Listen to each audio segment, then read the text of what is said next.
Today we're talking about the 3 most common reasons why you're burning out.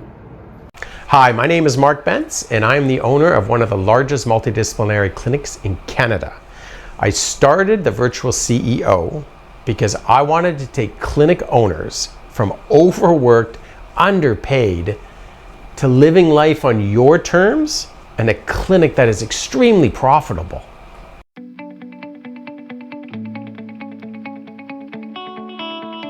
First one, and everything always goes back to this. You don't have a big enough why. You never even wrote down your why. You just said, hey, I'm going to get a clinic together and get some people together, and it's going to be great. It is. It is going to be great. Till it isn't.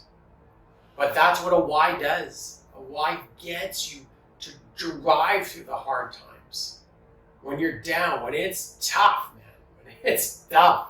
Like when you're up against it, your why drives you through. So if you don't have a why, figure it out. Why are you doing this?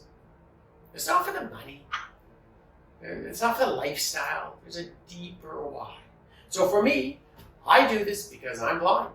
And I want to show other blind people that they can do anything they want. And they can run a business with 75 people in it. They can do that. It's totally available to them. I'm doing it. I'm showing that that can be done. Now you can imagine, I've been losing my eyesight all my life. It's impacted me each and every day, every 5 seconds of my day it's impacted me. So that why is pretty powerful to me. Now I have a daughter. My daughter's 12 years old. I want to show to her, regardless of what happens to you in life, you can do whatever you want.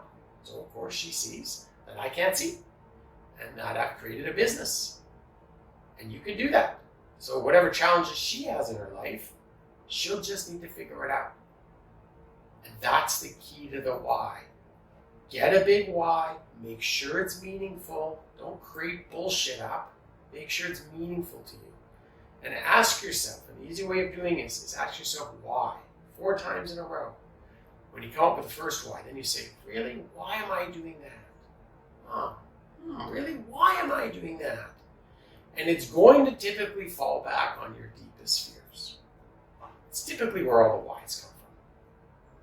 So when you're at a deep fear, you know you're pretty well at a pretty good point of your why.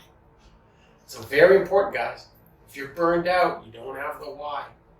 Because as I say, you're getting lost, and that's what burns you out. If you know you're doing this for a higher purpose, you don't get lost. There are certainly tough times. Oh my God. I'm not saying it's not tough. I'm not saying it. It's brutal at times. But I'm saying you're looking at it with a different lens. A far stronger lens. Very similar to when I was a kid. I remember a magnifying glass, and you'd shine the light through it, and you'd burn that little thing into the wood. That's the type of focus. That's the why I'm talking about. Getting all that energy together so you burn it into the wood. That's why you're doing it. I just came to my mind. Second reason why you're probably burning out. You're not delegating. You are doing way too many things, and you're not doing them good enough. So therefore, you're not getting the results. Therefore, you're going home and just going, oh, this is brutal. What is going on here?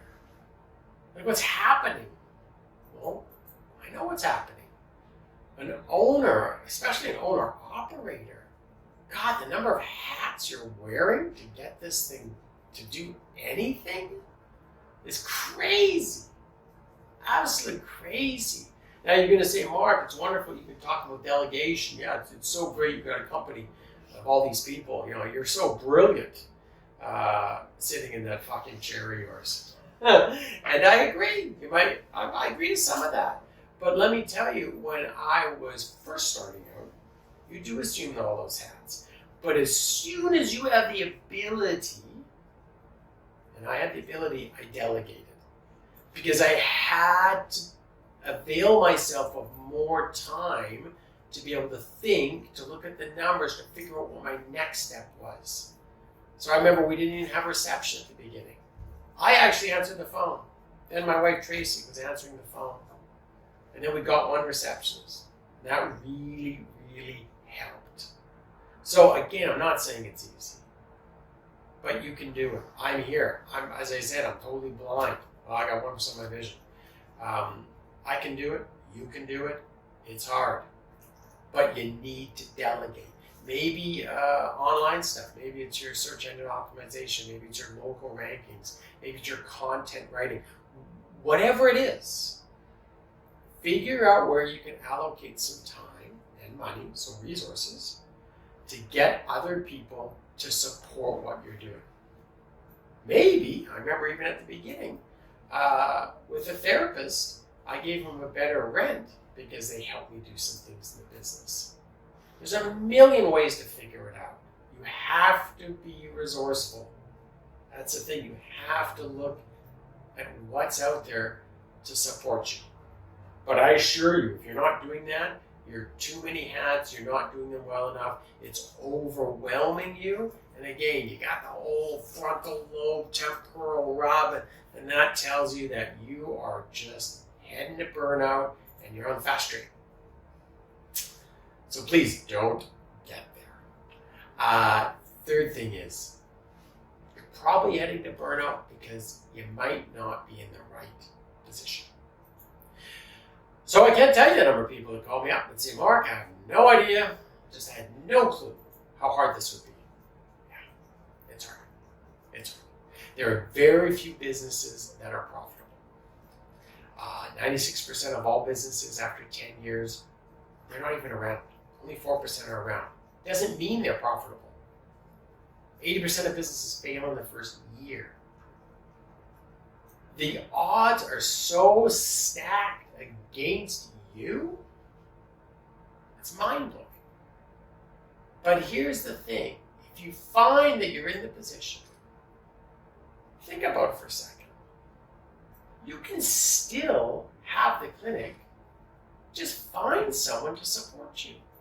Maybe you need a business partner that thrives on all the stress, all the problem solving. That's why they get up in the morning. That's how I built my business. I started out with another friend of mine that I was in school at. They were the most amazing therapists. They still are. He's still with me. We're together. But he focused on therapy. I focused on the business. I was great at business. He was great at therapy. Before that, my clinics were all owned by myself. And I learned a really good lesson after about my fourth one, is that I need people around me to help.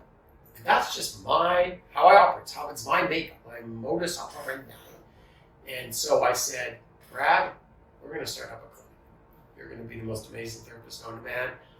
I'm going to run this business. And that's 21 years later. Now, 6 years before that, I learned a lot of lessons. But don't think that you have to have everything. If I still had that mindset, I wouldn't be here. Because I saw my limitation.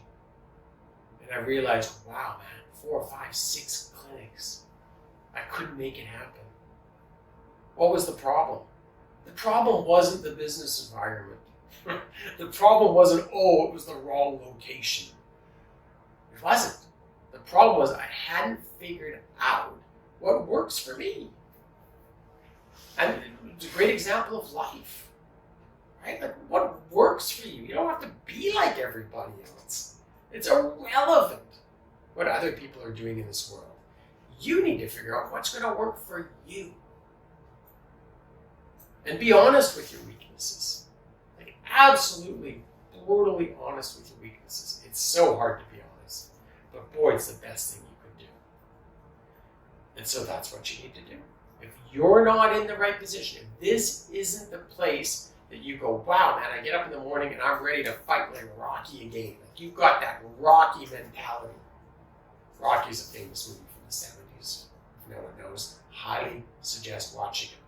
It's one of my most motivational things to watch. It's awesome. Sylvester Stallone. He played So please go watch it. But if you find that you're in this position and it's too much, again, go back to delegation. And you can't delegate, you can't figure it out. Maybe it is. You're not there now. This is not the place for you to be. So again, figure that out, make the decisions, bring on a partner. Maybe it's just sell the business in its totality and you just have a silent equity share where you get paid the profits. You don't need to be the owner, man. You don't need to be that person that everyone stares at, that, hey, when things are going well, people are smiling. When things aren't, out come the knives and they're coming at you, right? That might not be the place you need to be. But you can still have these opportunities. Just get creative. Figure out where you sit. What is going to move you forward tomorrow? What is going to move you forward and advance you in a week, a month, in a year? You can do it. Guys, I hope that helps. Burnout is tough. I've had burnout in my life. It's not easy. It really will grind everything down. But the more honest I've been with myself, the easier I've been to recognize burnout, and then the easier I've been to work through it. And that's the key. You gotta work through it. So get out there and take action. Can't wait to see you next week.